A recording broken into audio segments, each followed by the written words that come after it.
He doesn't look anything like me. Must be a mistake somewhere. Maybe he's not even my son, Andy remarked, openly favoring his good-looking and intelligent son over his daughter, Crystal. He told me, our daughter should get a job as soon as she finishes middle school and destroy the stuff we bought for her high school entrance. I couldn't take it anymore. I packed up and left, taking both kids with me. My name is Misty, an average 35-year-old stay-at-home mom. I used to live with my husband's son and daughter. My son, William, has always been handsome, mistaken for a girl when he was a kid. Friends would say, you should get William into acting or modeling. He's incredibly smart, gentle, and mature. By age 3, he conversed like an adult. On the other hand, my younger daughter, Crystal, is the cutest girl in the world from my perspective as a parent. However, her appearance differs from the conventional pretty girl. She's a bit plump with curly hair and a round face, not athletic, and slow to speak. To me, she's the most adorable girl in the world. Andy clearly favors William. When he gets home, he only pays attention to him. If Crystal tries to join in, Andy dismisses her, saying, she's creepy and trying too hard. William tries to include her, suggesting, let's all play together, but Andy discourages it, warning, don't play with Crystal, you'll catch her stupidity. William sits uncomfortably, understanding the situation. Even my mother-in-law, Jacqueline, dotes on William and mistreats Crystal. Andy's family owns a store, and Andy is expected to take over. This obligation leads us to visit my in-laws weekly. Every time we go, Jacqueline grimaces and remarks, oh, you brought Misty and Crystal again. You could have just brought Andy and William. She treats me like a maid over the phone if we don't attend. I do enjoy visiting my in-laws, but Andy insists I help with chores.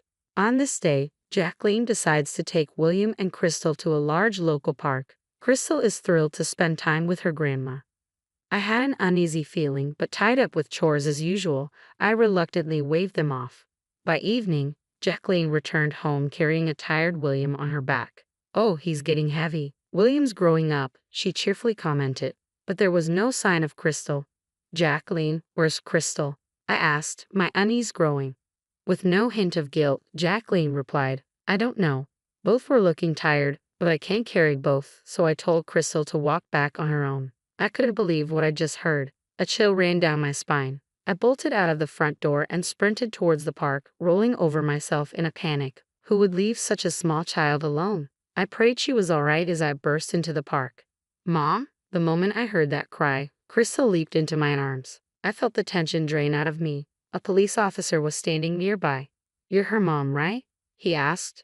The park staff found her crying alone and called us. You shouldn't leave such a small child unattended. The officer admonished me, but then patted Crystal on the head, saying, it's good your mom came for you. I bowed my head to the officer several times and tightly held Crystal's hand as we headed home. On the way, Crystal spoke up in her innocent words, Mom, I was sleepy. Grandma said I could nap, so I slept on a park bench. When I woke up, no one was there, and I cried. I'm not mad, Crystal. I'm sorry, I said, my heart still racing with fear and relief. I scared you. I couldn't help but hug Crystal, who was carefully reading my expression. When we got back to my in-laws' place, both Jacqueline and Andy sighed at the sight of Crystal. So she's found, huh? Frustrated, I yelled at Andy. Do you even care what happens to your own child? Andy wasn't ashamed. He fired back with something shocking.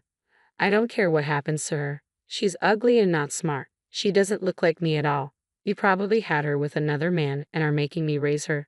But that's not going to happen. Upon hearing this, Jacqueline also chimed in. It would have been fine if she hadn't been found. Who knows where she came from? I've never cheated. Crystal is absolutely your child. Do you have any evidence of me cheating? I protested, but all they did was mock me. From that point on, my daughter and I never went back to my in-laws' house. No matter how much Andy scolded us or how many sarcastic comments Jacqueline made over the phone, I endured it all to protect Crystal. William had noticed how poorly Andy and Jacqueline were treating us. Grandma would get mad if I also stayed home. I'm okay going alone. You and Crystal don't have to worry, William said as he gently stroked Crystal's head. Although I felt guilty toward William, we stayed home. William is truly a kind-hearted child. Dealing with Jacqueline's mood swings must have been tough, but William managed it with his inherent brightness and charm. I've thought about divorcing many times, but without any qualifications and being just a housewife, I couldn't fathom supporting William and Crystal all by myself. So I had no choice but to endure. A decade had passed since Crystal and I effectively cut ties with my in-laws. William had become a working adult, and Crystal was about to start high school with a new backpack and textbooks. She was looking forward to this new chapter in her life. And he still treated Crystal poorly, but we had both decided to ignore him. As long as William and Mom are on my side, that's all that matters, Crystal would say, which always made my heart ache. Still, seeing Crystal excited about her new life made me happy too. But then disaster struck, and he saw Crystal's new school supplies and went ballistic. What is this? You're planning on going to high school? We've raised you this far, and you're not even our real child. Quit school and start working. Pay us back for all we've spent, Andy yelled, ripping up her textbooks and tearing her bag apart, hurling them into the muddy yard soaked from days of rain. I'll make sure your mom hears about this, Andy said, dialing his in-laws. Jacqueline came over almost immediately, as if she'd been waiting for this moment. Who do you think you are planning to go to high school on our dime? You should be thankful you even got to go to middle school. Get a job as soon as you graduate and give us all your earnings, Jacqueline declared. Misty, you should be grateful we even took care of your affair child, she added, clearly enjoying herself. You two are nothing but a bad influence on William, our heir. You're both worthless. Get out. So there we were, Crystal and I, picking up her thrown school supplies, listening to Andy and Jacqueline's harsh words. Both of us were drenched in the rain.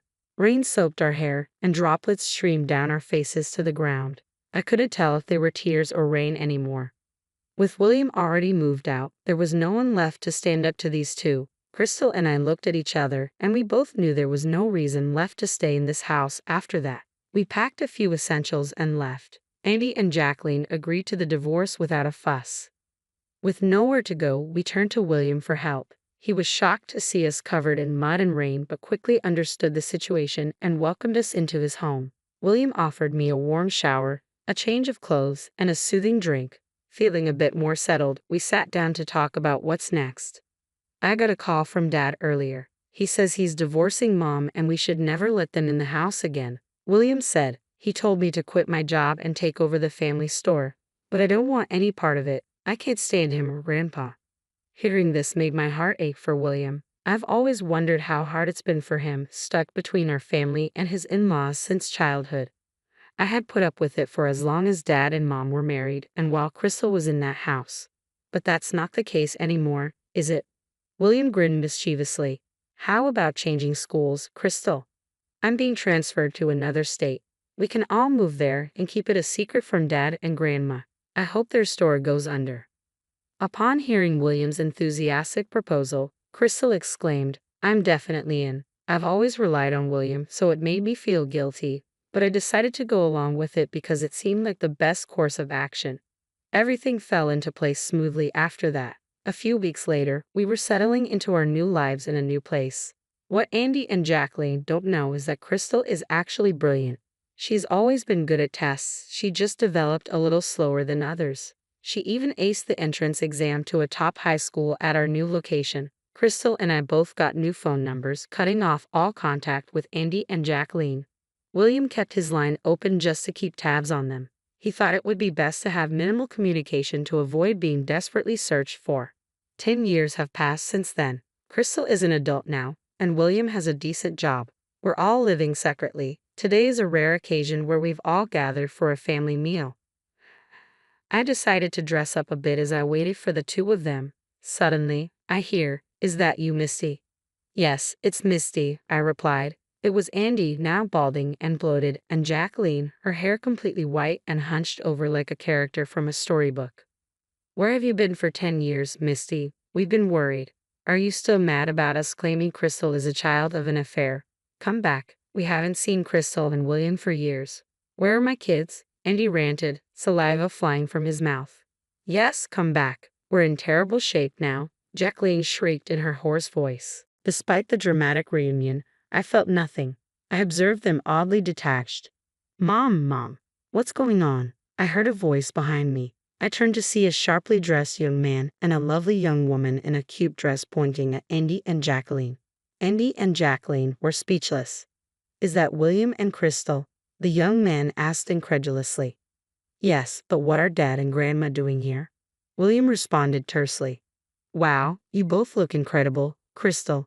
You've turned into such a beauty. I hardly recognized you, the young woman said warmly. I never imagined that little Crystal would grow up to be this stunning.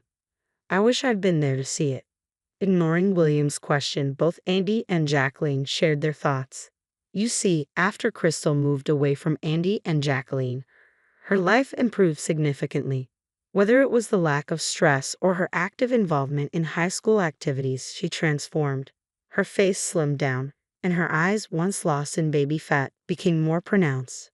Her hair, which was once unmanageably frizzy, gained a beautiful wave. Now Crystal is so adorable that she could stand next to a celebrity and not be overshadowed. Well, since her older brother William is handsome, Crystal must have had the potential to be beautiful as well, Jacqueline added. Both William and Crystal are successful and employed by big corporations. They are the pride and joy of me, their mother, so the family is back together after 10 years. Let's go out for dinner. I don't have money on me, but you both can pay, right? After all, I raised you, Andy said, placing his hand on Crystal's shoulder. She promptly slapped it away. Don't touch me, it's creepy. I've always been told I was a result of my mother's affair. I have no father, and you didn't raise me. Who are you? Crystal, now wearing heels, towered over Andy. Enough is enough, William stated calmly. I won't forget what you did to Mom and Crystal. Today is the last day we're in contact. Don't bother calling again. Andy exploded with anger.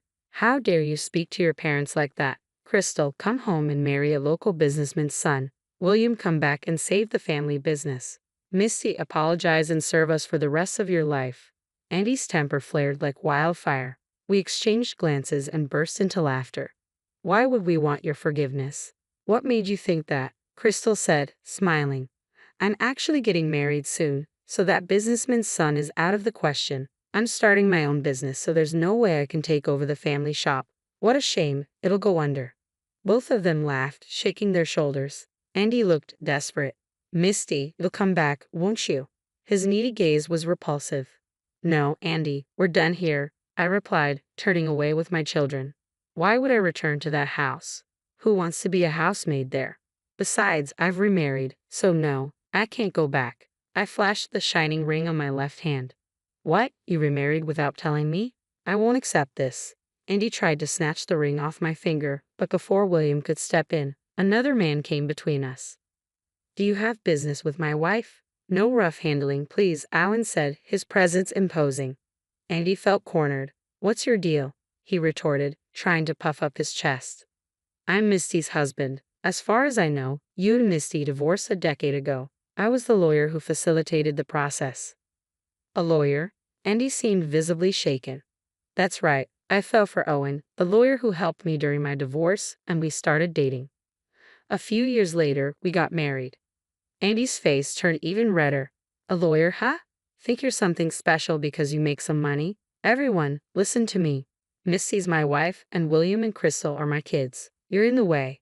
With that, Andy charged at Owen like a raging bull, but Owen dodged smoothly. Unable to stop himself, Andy stumbled and rolled away, letting out a pathetic cry. Oh no, Jacqueline screamed in dismay.